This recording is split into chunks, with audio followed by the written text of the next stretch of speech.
Finance feels complicated because nobody ever explains it in plain English. You hear these terms thrown around everywhere: APR, compound interest, diversification, equity, and everyone just assumes you know what they mean. But here's the truth: once you understand maybe 20 or 30 key financial terms, suddenly everything clicks. Banking makes sense, investing stops feeling scary, your money decisions get way better. So let's break down every important financial term you actually need to know. No jargon, no confusion, just clear explanations. Let's start with the absolute basics. An asset is anything you own that has value: your car, your savings account, your house, even your laptop. If you could sell it for money, it's an asset. A liability is the opposite. It's money you owe. Credit card debt, student loans, your mortgage, these are liabilities. And here's the key concept: equity is what's left when you subtract your liabilities from your assets. If your house is worth $400,000 and you owe $250,000 on the mortgage, you have $150,000 in equity. That's what you actually own. Your net worth is basically the same thing, but for your entire financial life. Add up everything you own, subtract everything you owe, and boom, that's your net worth. You don't need to be rich to have a net worth, even if it's negative right now. Tracking it helps you see progress over time. Before we go deeper, hit subscribe. Most of you aren't subscribed yet, and you're missing weekly videos breaking down money topics just like this. Do it now. Now let's talk about interest, because this is where people get confused. Interest is money you either earn or pay depending on the situation. If you have a savings account, interest is the bank paying you for keeping money there. If you have a loan, interest is what you pay the bank for borrowing their money. Simple enough, right? But here's where it gets important. There are two types: simple interest and compound interest. Simple interest is calculated only on the original amount, called the principal. So if you deposit $1,000 in an account with simple interest, you only earn interest on that $1,000. Compound interest is completely different and way more powerful. It's interest on your interest. You earn money on your original deposit plus all the interest you've already earned. Over time, this compounds and your money grows exponentially. Albert Einstein supposedly called compound interest the eighth wonder of the world. That's how powerful it is. APR stands for annual percentage rate. This is the yearly cost of borrowing money, and it includes not just interest, but also fees. When you're comparing loans or credit cards, always look at the APR, not just the interest rate, because it gives you the real cost. APY is annual percentage yield. This one applies to savings accounts and investments. It shows you how much you'll actually earn in a year when you account for compound interest. Higher APY means your money grows faster. Your credit score is a three-digit number between 300 and 850 that shows lenders how reliable you are with money. Above 700 is considered good. Above 800 is excellent. This number affects everything: loan approvals, interest rates, even job applications and rental applications sometimes. It's based on your payment history, how much debt you have, how long you've had credit accounts, and a few other factors. Check it regularly and protect it.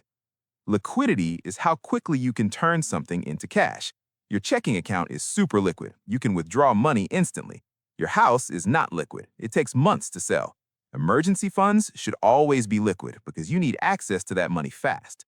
Let's move to investing terms. A stock is a share of ownership in a company. When you buy Apple stock, you own a tiny piece of Apple. If the company does well, your stock value goes up. If it struggles, your stock value drops. Stocks are risky, but historically, they've provided the best long-term returns of any asset class. A bond is basically a loan you give to a company or government. They borrow your money, pay you interest regularly, and then give your principal back at the end. Bonds are generally safer than stocks, but offer lower returns. They're the stability in your portfolio. A portfolio is just the collection of all your investments: stocks, bonds, real estate, whatever you own. And here's one of the most important concepts in all of investing: diversification. This means spreading your money across different investments so if one crashes, you don't lose everything. Don't put all your eggs in one basket. Diversify across different companies, different industries, different countries even. Risk is the chance that your investment loses value. Higher risk usually means higher potential returns, but also higher potential losses. Bonds are low risk, low return. Stocks are higher risk, higher return. Crypto is extremely high risk. Asset allocation is how you divide your money between different types of investments. Maybe 60% stocks, 30% bonds, 10% cash. Your allocation should match your goals, timeline, and risk tolerance. Younger people can usually handle more risk because they have time to recover from crashes. People close to retirement want more stability. If you're still watching, subscribe to the channel. Seriously, it helps more than you know. Let's talk about debt terms, because understanding these can save you thousands. Principal is the original amount you borrow. If you take out a $20,000 car loan, that $20,000 is your principal. Your monthly payment includes both principal and interest. Early in the loan, most of your payment goes to interest. Later, more goes to principal. Leverage means using borrowed money to invest or buy something. Real estate investors use leverage all the time. They put down 20% and borrow the rest. If the property value goes up, they make money on the full value, not just their down payment. Leverage amplifies gains, but it also amplifies losses. It's risky. Debt-to-income ratio, or DTI, compares your monthly debt payments to your monthly income. Lenders look at this to decide if you can afford more debt. They want it below 36%. If you make $5,000 a month, your debt payments shouldn't exceed $1,800. Now some business and accounting terms. A balance sheet is a snapshot of financial health at a specific moment. It shows assets, liabilities, and equity. An income statement tracks earnings and expenses over time. It shows whether you made or lost money during a period. Cash flow is money moving in and out. Positive cash flow means more coming in than going out. Negative means you're spending more than you earn. Businesses fail when they run out of cash flow, even if they're profitable on paper. ROI means return on investment. It measures how much profit you made compared to what you invested. If you invest $10,000 and it grows to $12,000, that's a 20% ROI. Always calculate ROI before making big financial decisions. A few more critical ones. Inflation is when prices increase over time. Your dollar buys less each year. That's why keeping all your money in cash is actually losing value. You need investments that outpace inflation. Volatility means price swings. A volatile investment goes up and down dramatically. Stable investments move slowly and predictably. A dividend is a payment companies make to shareholders from their profits. Some stocks pay dividends quarterly. It's passive income just for owning the stock. An ETF, exchange-traded fund, is like a basket of stocks or bonds that trades like a single stock. Instead of buying 50 individual stocks, you buy one ETF that holds all 50. It's instant diversification.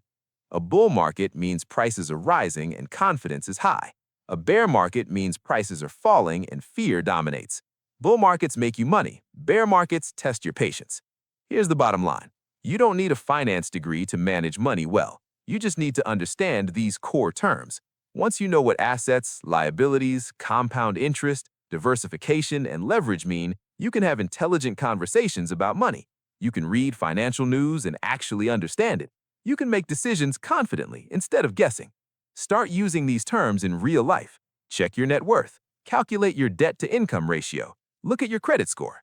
Understand what you're actually paying in APR. Build a diversified portfolio. The more you use this language, the more natural it becomes. And the more natural it becomes, the better your financial decisions get. That's how you build real wealth.